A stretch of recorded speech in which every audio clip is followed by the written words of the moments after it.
We have had such good times, and I don't have time to go into it.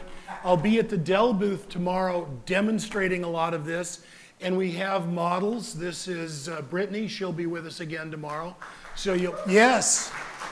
And during the Q&A, if you want to ask questions, I didn't tell her I was going to do this, but if you want to ask a question of a professional model, by all means, feel free.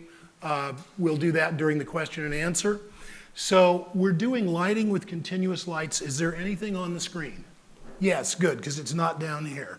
All right.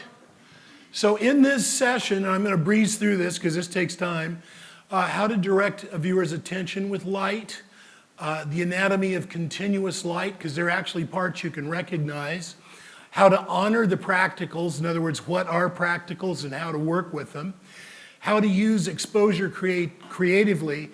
And I'm going to breeze through this section because it gets a little bit dense. But if you have questions about it, come to the Dell booth tomorrow. I'm happy to answer them. And it's really critical for being creative if you get good exposures to start with. And then continuous light on location. And finally, continuous light in the studio featuring these wonderful Luxli and Gratis Group products. I am not only a spokesman for them, I just found out I'm a Luxli ambassador, which makes me incredibly happy because these lights are super versatile and you can use them for still photography. And what's really fun is it's easy to get really shallow depth of field using these lights. I've been a strobe baby my entire life, and let me tell you, strobes are great, but it's hard to get bokeh at f11. All right, and then finally,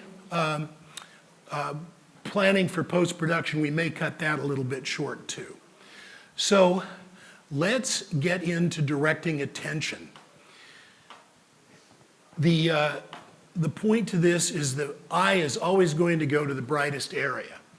So anytime you've got a photograph and you're making it with continuous light, look for the brightest light and put your subject in it. Also contrast. If you've got contrasting colors, or if you've got a lot of brightness and shadow, that's where the eye is going to go. Now, another thing that if you're careful with it, you can use this to your advantage, but most people don't think about it.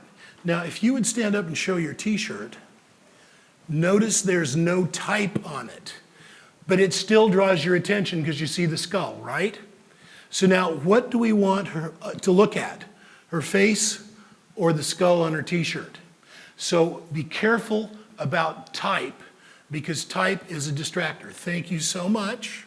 And we'll be back to you in a minute. Actually, it's going to be a little longer than that. And then color, of course. And here's an example. So this was in Brussels, and this is the straight shot out of the camera. Where does your eye go? It goes to the couple with the girl smoking a cigarette. There's nothing on the screen. Okay, I told them if they didn't let me use my computer. I'm kidding. Actually, I'm not. So if we could get somebody that knows how this stuff works, awesome.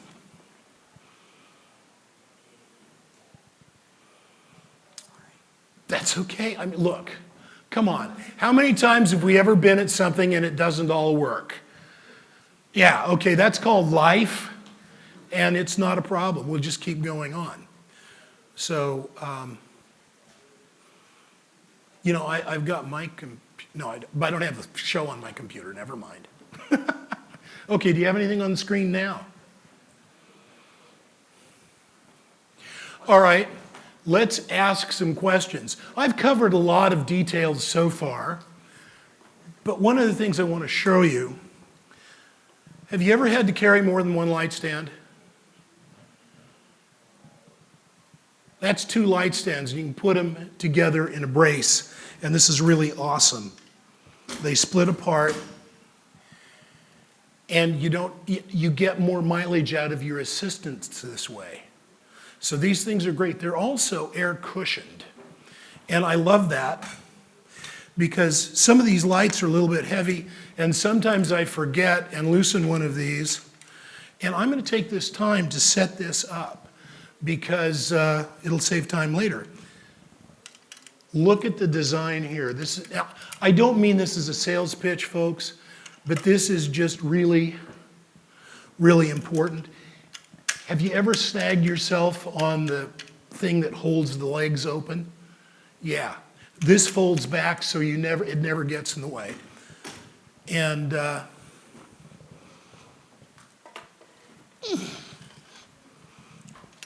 this is a Luxli Timpani. And it's a 1x1 light, and we're going to be showing those later. And during the studio session, we'll get to showing you how the stuff that was in those chutes was lit. So now all we got to do is get some power, and I know they're working on that. Are you guys having a good build? Is this not the most, this is so awesome. I loved Photo Plus, but this is so much better. It seems like it's more intimate. So anyway, now this is set up. And Brittany, if I put this right in the middle of your face, I need to move the side, don't I? So that people can see you. Do they want to see me? I'm joking. How many people want to see Brittany? Yeah, okay. Any other good questions? No, not yet. They say when you're a speaker, never ask a question you don't know the answer to. It also works for lawyers. Do we have anything on the screen yet? Yes. Okay. I'm supposed to have a monitor down here, but it doesn't work. All right. Where does your eye go? It goes to the lady with the cigarette. And why does it go there? It's brighter. There's contrast there because she's wearing sunglasses, and she's got that little white stick in her fingers. And so you've got a real triangle of bright spots. So let's crop this lady on the side out. I loved cropping. It's a way to make a better composition. Do not be afraid, in my world, to crop. Shoot loose and crop later. That way you get what you want and you're not missing things. So right now, what you have is a bright area, her face, that's directing attention, and then the white cover on the stroller is pulling your eye down and then back to his shirt. So that forms a triangle of where your eye goes. Are you going to see this every time you shoot? No. What you do, though, is you become aware of what you're seeing as you look at stuff in your computer. These are not, other than the cropping, there's no modification in these, because I think that's cheating. All right?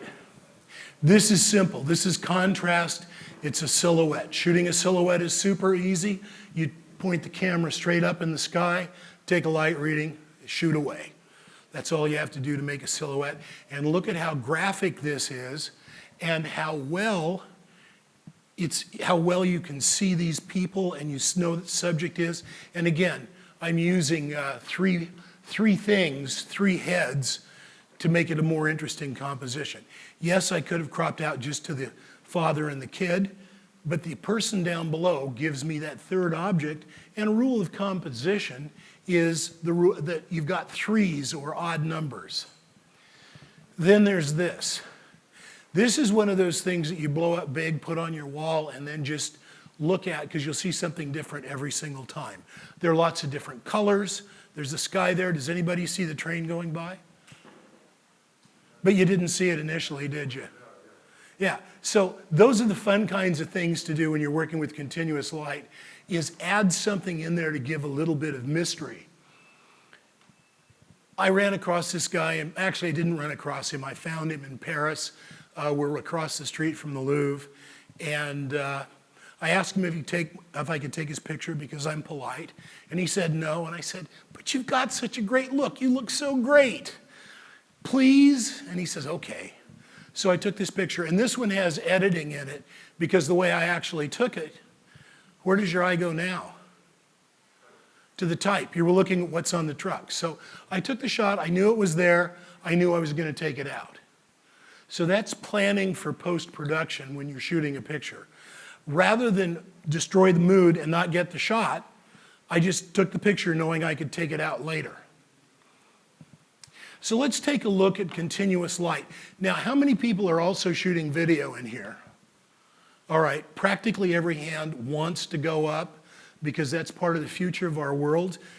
Are you guys really the ones that didn't put your hands up, not shooting with your iPhones or your Androids? Okay, that's video.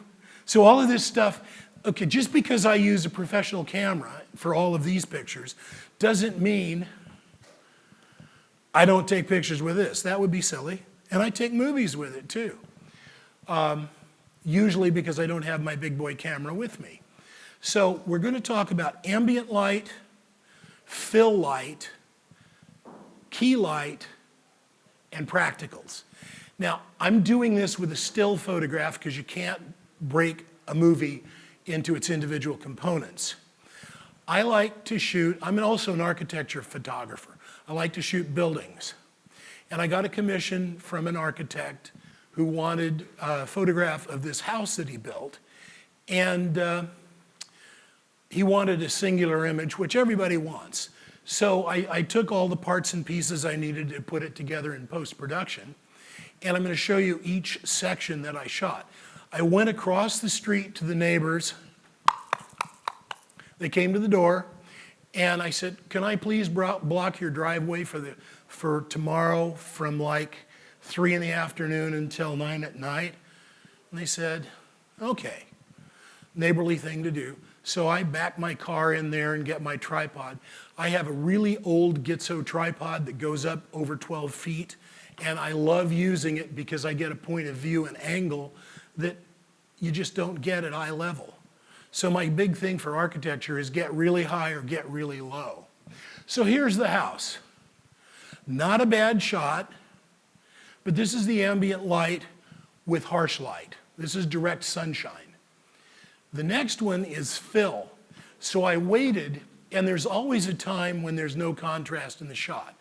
Does anybody know when that is when you're shooting a building? It's right before the sun comes up, right? And at the end of the day when the sun's dipped below the horizon line. So that's the fill. So I shot a fill shot. Now understand I'm taking a different, I shoot everything in HDR, 2-stop brackets for those of you that are not familiar. And I have this whole library that I can put together because I have a vision of how I want the house to look. The next one is the key light, or the one that shows the most direction. And this is one, I love the light coming through the trees, the way it hits the house. But this looks like a mistake on its own, doesn't it? So with that in mind, I know I'm going to combine those together. But any house without lights on looks dead. So I waited until all the ambient light was gone, and I took time exposures for the practicals. Now, what is a practical? A practical is any light in your photograph that is continuous. So here, the lights that you see up above are practicals while I'm being lit by those 2 spotlights back there. So a practical is something that you can see in the shot. When I turn these on, they'll be practicals. So you always want to honor them because they add the flavor of the shot. So here are just the window lights. Well, since I've got this really massive 12-foot high tripod that I think I bought from B&H like 50 years, no, it was a little shorter than that, but it was a good 30 years ago. Nothing moved. And I shoot tethered, so it's attached to my computer. There's no jostling of the camera. So here's the ambient, the fill, the key, and the practicals. Put them together, and there you get a singular image. And you can recognize each single shot that I showed you, but you can see them all combined into a final portrait. Can't do this in video. So in video, if we're going to do this, we have to take really bright lights and put them in the windows into the room and make sure they're gelled warm. This was all daylight exposures. Everybody good with this? Excellent. So exposure basics and creativity.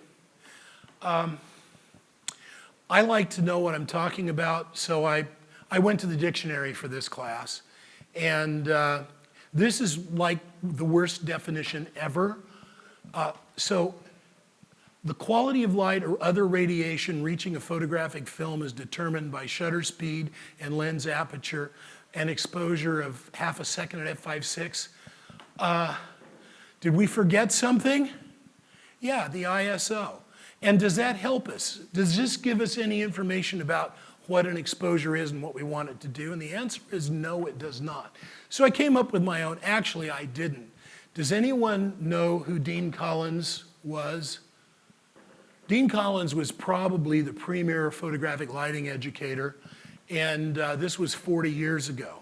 I was fortunate enough to be working for Mamiya Camera at the time as a tech rep, and my job was to set up his seminars, and so I sat through them multiple times. And his idea is an exposure is the amount of light needed to reveal the true tone of the subject. Wow. That also covers all the creativity, because if you want washed out skin, you're going to overexpose, but you meant to do that, you did it on purpose. If you want it to be really dark and moody, you can underexpose, and again, you're doing it on purpose. So everything about this class is doing things deliberately. So which one of these photographs is the correct exposure? Careful. Yeah, who said all of them? You get a genuine no prize. You can collect it at the Dell booth, right? So actually, this is my boss for this show. This is the person running the Dell booth. Her name's Vanessa. And I worked with her for several years when we were doing Sigma's American Photo Model Shoot. And then we became friends. And every time she was in Atlanta, she'd come by my studio and we'd shoot for a day. And this is one of those shoots. And then she called me up and said, doing a booth for Dell, want to have a photographer in it, you're interested. I said, getting the team back together? Sure thing. So let's talk about our meters and our cameras. Reflected meters measure light bouncing off of the subject. So all the light in this room until it hits something is invisible. And since it's invisible, it has to hit something. And because everything in this room has a different reflectivity, or how it bounces light back to the camera or to our eyes, it's going to be different. To your eye, this is black. This is some shade of white-ish. I don't know. And those things are camera foolers.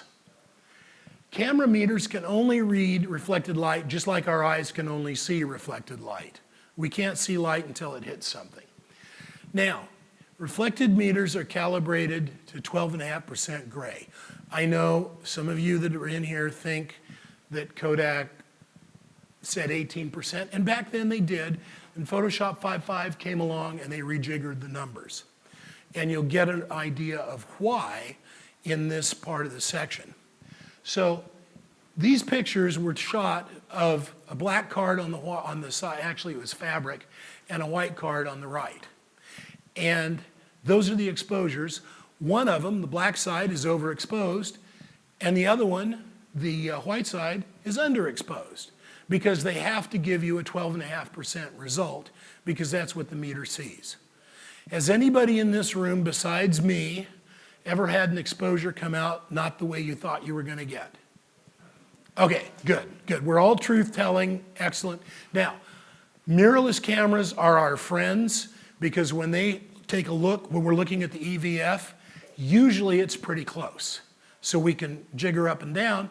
At the same time, it's still seeing gray. Why? Well, 12.5% gray is almost visual middle gray. Green grass, worn asphalt, those are all roughly middle gray. And I'm going to give you some numbers now, but don't freak. This step wedge shows Photoshop's numbers from 0, which is black, to white, which is 255. And if you take black and white out of it, you've got 254 shades of gray. Half of 254 is, okay, arithmetic whizzes, this is not math. It's 127. So 127 is middle gray in Photoshop, and darn if it isn't middle gray in our cameras too. So this is something that's pretty exciting, because we can now control stuff. So a white subject's reflection, reflected reading, gives us 12.5% no matter what. So here's something that's white. I'm going to take the picture, and it is going to turn gray, because that's what the meter sees, and that's what it tells the camera to do. It has to tell it to do something consistently. And I want to run this one set of numbers, then we're going to skip the rest of this section. So there's 12.5% gray. Now, if you're shooting white, how much more light do you need? 1 stop, 2 stops, 4 stops, 10? Let's figure it out. There's actually an easy way to do it. 1 stop brighter is double the amount of light. Everybody knows that, right? We're all good. If you increase the exposure by 1 stop, you've doubled the amount of light on it, right? Everybody? Okay, so 12.5% times 2 is 25%. So are we getting closer to white? Yeah, but we're not really there. So let's go ahead and add another stop of light, plus 2. So 25 times 2, or 12.5 times 4, gives you 50%. Anybody want to guess what the next number is? Yeah, it's 100%. It takes 3 stops to get all the way to white.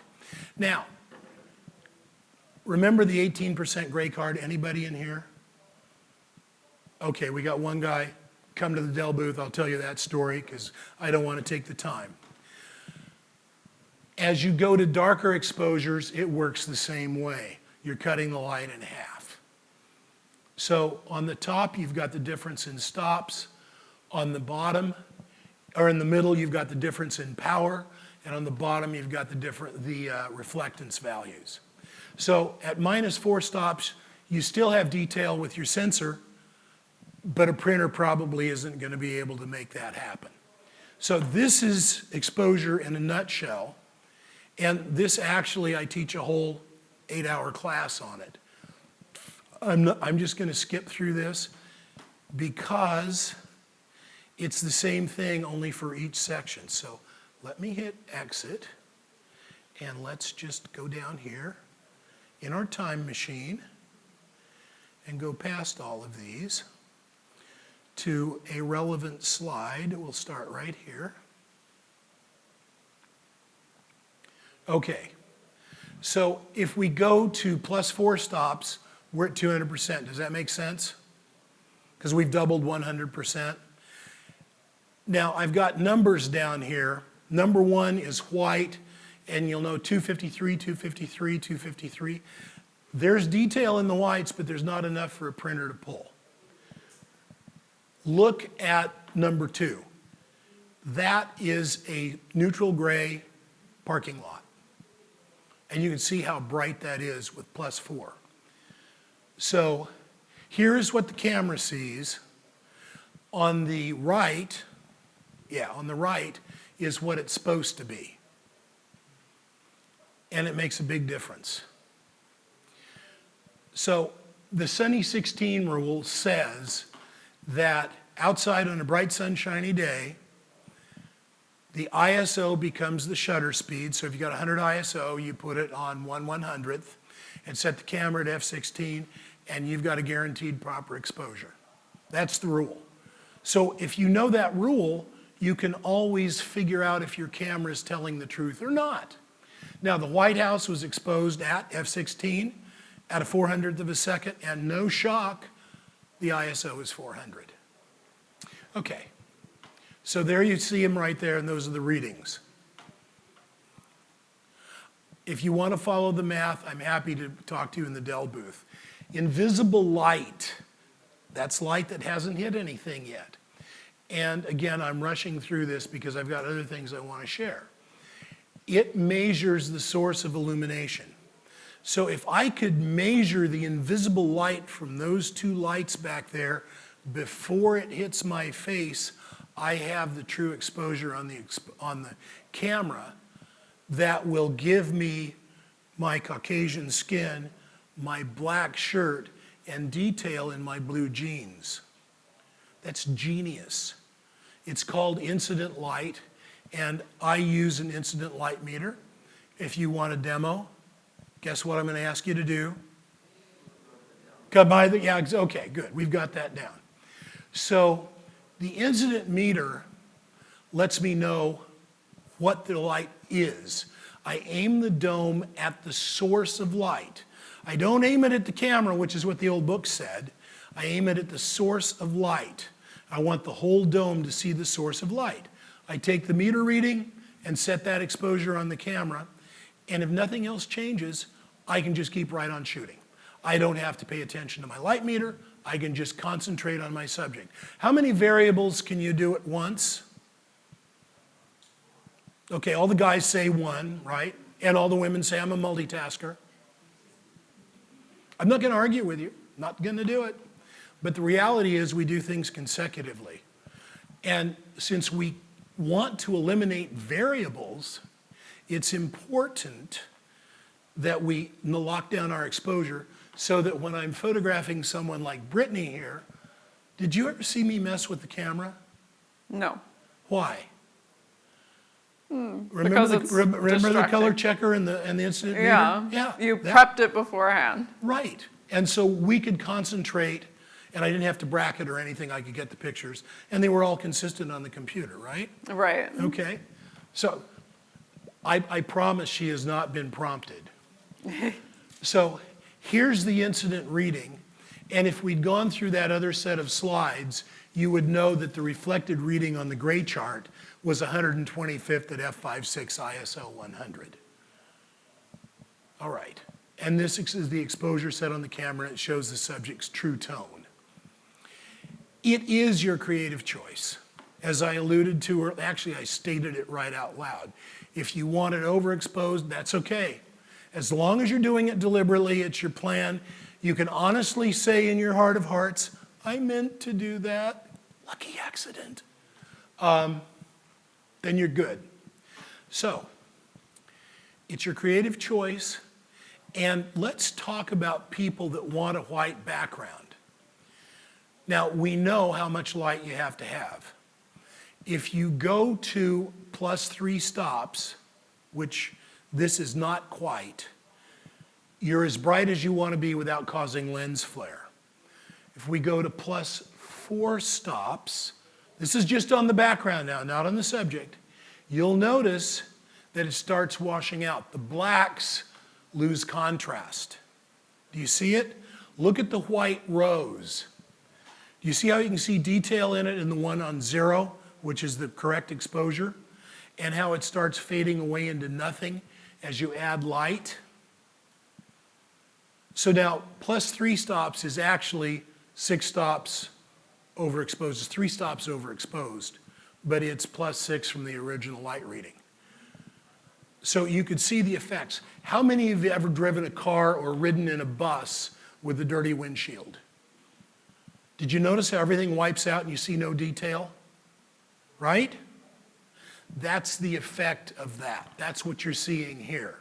The lens just can't record any contrast. So on location, here I'm using color and ambient light to have you look at what I want you to see.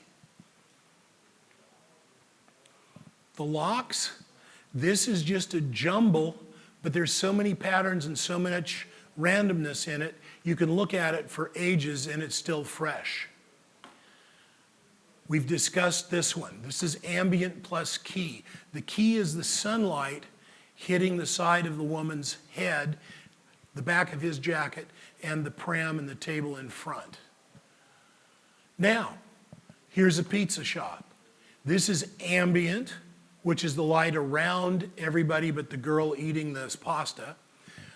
And the key is the light hitting her face. And the practicals are the lights that you see in the shot that are always on. If you're shooting a building at night and you start at golden hour and go through blue hour until it's black, do those lights in the buildings ever really change in brightness? No, they're absolutely the same value. Notre Dame before it burned, and you can see the practicals. And yes, the stained glass windows are practicals in this case because the ambient light is what's in the room. Same thing in a gym.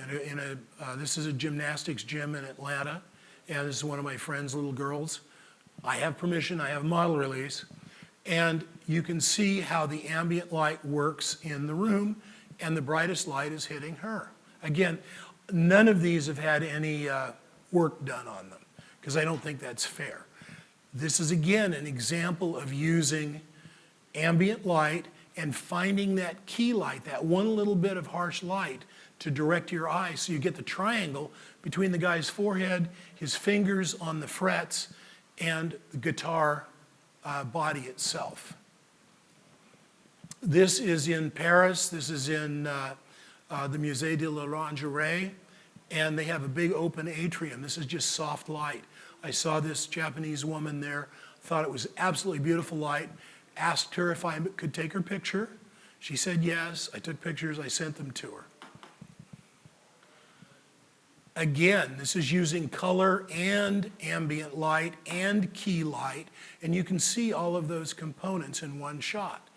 I used a slower shutter speed, which let the guy in the background blur, and I sat there and the guy stared at me and I said, okay, and he goes like this, and then I started shooting and got my photograph. Now, this is kind of fun because DSLRs are basically dead, but I found some uses for them. This is lit with Luxli lights, and so this is a 1DX and a 1DX Mark II, and they make great bookends. Discovered they're also wonderful candle holders. Yeah, there we go. So those of you with DSLRs that haven't switched to mirrorless yet, you can repurpose them. Now, I still have a 1DX Mark III. I still have a 5D SR. They are on the auction block because I'm going to continue with my R5. I'm going to get another one, and that will take care of it. I never thought that I would go from, a DSLR to a mirrorless camera, and then I realized when I started learning video as the first generation of electronic news gatherers, I realized that I was using a mirrorless camera because video cameras had a little TV screen in them. And so I've been using mirrorless for decades. I just didn't know it. So I do a lot of ambient light for interiors. And this is lit this is how it is. It's lit purely by the practicals. But when I do the reverse, these chairs were so dark you couldn't see any real detail. So I took one of these Luxli lights right here, these little cellos, and here's the shot from the background. I just kicked some light in. I'm shooting tethered, so I can just dial it up. I can actually use my phone for that and get the right amount of light so that I can fill it in and not have to do any work in post-production. Which would you rather do, my friends? Take pictures or work behind a computer? For pictures. Computer. Okay, all right. Stop by the Dell booth, give me your name, you can start doing all my post-production. All right, I'm kidding. So here's the ambient light in the scene. This is bright sunshine streaming through windows, and frankly, this exposure is garbage because you can't see what I want you to look at. I'm doing a musician's portrait, so I get things set up, and I get this picture, and that's not bad. That's not bad at all. And it needs a little kick. So I took a Luxli Timpani off camera and kicked some light in there. I know I'm right on schedule. I got a clock right here. I saw somebody looking at their watch. And so once I have this set up, I've got the exposure right where I want it. And no matter what happens, like when little Brittany walks into the shot, you can't really see her, but there's a little girl right there, Brittany. She and Dad have a moment, and I'm able to capture that. Did exactly the same thing on this shoot, just another location in his home. And again, for his album cover. Outside, a lingerie catalog. This is a terrible photograph because it's done in bright sunshine. So I bring in a diffusion panel, lovingly known as a porta-cloud, and put it between the sun and the model. Now you'll notice there's a dark area around her. That is shade created by the diffusion panel. And when we look over her shoulder, you can see the white areas, that's the sunshine, and the dark areas, those are the leaves of the tree breaking the sun up, which is what you saw in the first picture. That's why the light was so patchy. So here's the result of the porta-cloud, the diffusion panel, making that light smooth. And did they ever get power up here? Yes, they did, okay. So making it nice and smooth, and you compare it to the original, and now this is a saleable image, and you can see what the lingerie looks like, and it works out really well. It was a successful catalog shoot. This is an interview, and again, I don't know why there's no sound, but that's okay. You don't really need to do that. So this is shot using a timpani to light her, and then I went in to show the actual style of massage. This is called Esalen massage, and it's long stroke. This is less than a minute long, but by using these lights, I can balance the color very, very quickly and use it. And these kinds of testimonials are much better than just a talking head. Wouldn't you agree? So you're actually getting you're getting the message here, and you're not even hearing the words. So, and by the way, it's voiced in her words. I just recorded them and then cut this in. So that's that particular testimonial. And if you look up Atlanta Esalen Massage, you can see that. And in the studio, I used to have a really big studio. It got real expensive, gentrified, and so I downsized. But that didn't mean I couldn't do great big pictures. This is a picture of my studio, and you can see the timpani light over on the left. There's a flag keeping its light from spilling on the background. These are 84-inch wide backgrounds. There is a Matthews cookie and one of these cello lights in the ceiling shining through it, and that's what's causing the pattern on the background. And then the highlight on this particular model is from another one, and you can see that off to the side.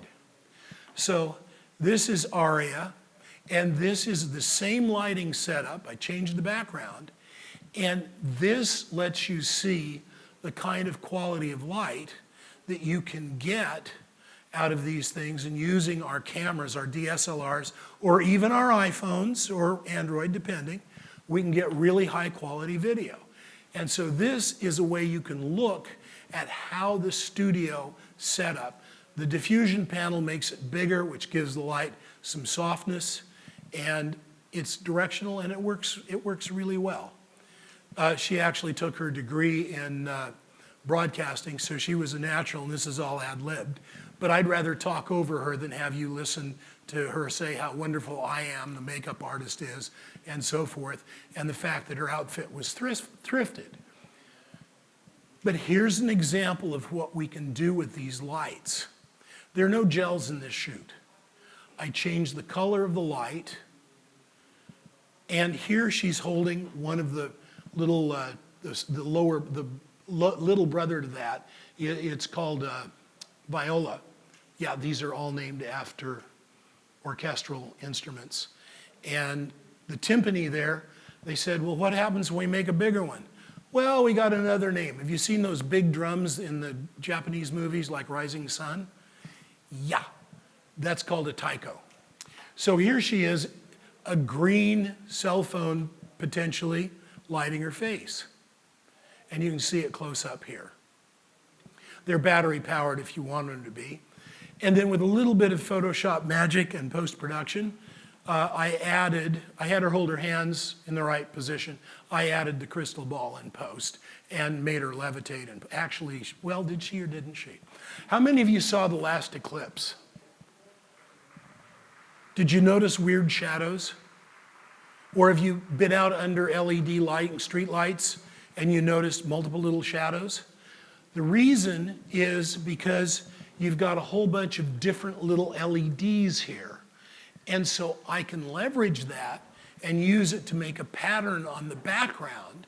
So I got a whole bunch of little harsh lights creating an amazing background. I pop in the subject, add the crystal ball, and it's a whole nother look. And to get the blue light, all I did was change the color on the timpani. So here's a setup shot. And these are stills. These are not stills from a movie. These are actual just, still photographs like we make. And you get an idea of the color rendition. And the reason we can do this is because these lights are bright. They don't generate a lot of heat. And we've got high ISO capability in our cameras now. I used to be a 100 ISO baby. I kind of admit it now. But since they've got all the noise reduction in our cameras, I have no problem shooting at 16, 32, 6400, whatever it takes. And I encourage you to as well. There's a new feature in Photoshop, in Camera Raw, that has an enhanced denoise that's an AI component, and it works very well. So you can see the quality that we're getting out of just regular continuous lights, and that means I can switch to video anytime I want to. And it really makes a lot of difference in the work that we do. So that's making photos with continuous light. I have about 5 minutes for Q&A, and while our moderator, Jordan, gets the microphone around, remember we've got a model to ask questions to, I'm going to hook these up and do a quick demo to show you how versatile they are.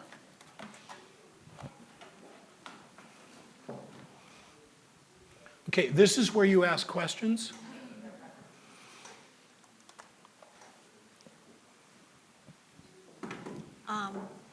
I work at a college and we have a small studio and they have continuous lights, but they're the very hot, not LED. I have a hard time getting enough light on the subject versus having a flash. Bump your ISO. Okay. I mean, just that's it? Okay. Listen, that is the biggest gift to photographers ever, ever. And the new cameras have such good processing. I don't care what camera you're shooting, it doesn't matter. They're really good at it. Some are better than others. The more money you pay, the better ISO coverage you get. But that's really the answer. So I'm going to pop this timpani on. Have you ever wondered, have you ever been arrested? No, knock on wood. Well, I got an idea. Let's pretend that you're going to get arrested. So why don't you come over here? Now, how do we know that just stand right over here. How do we know that, oh yeah, shall we dance? So how do you know if somebody's going to get arrested? What's the visual cue? Flashing lights. So wouldn't it be kind of cool if we could turn on a cop car?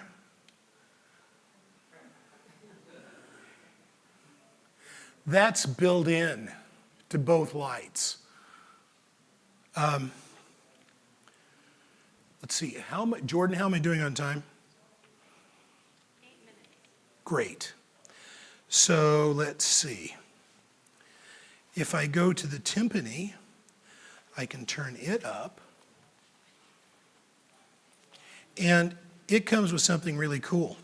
I've got every single gel. There's chroma key green, there's chroma key blue. There's all the different colors. And, she's a dangerous criminal, right? I mean, you can all see it, right? She's got a skull on her t-shirt. Thank you, I appreciate that, thank you.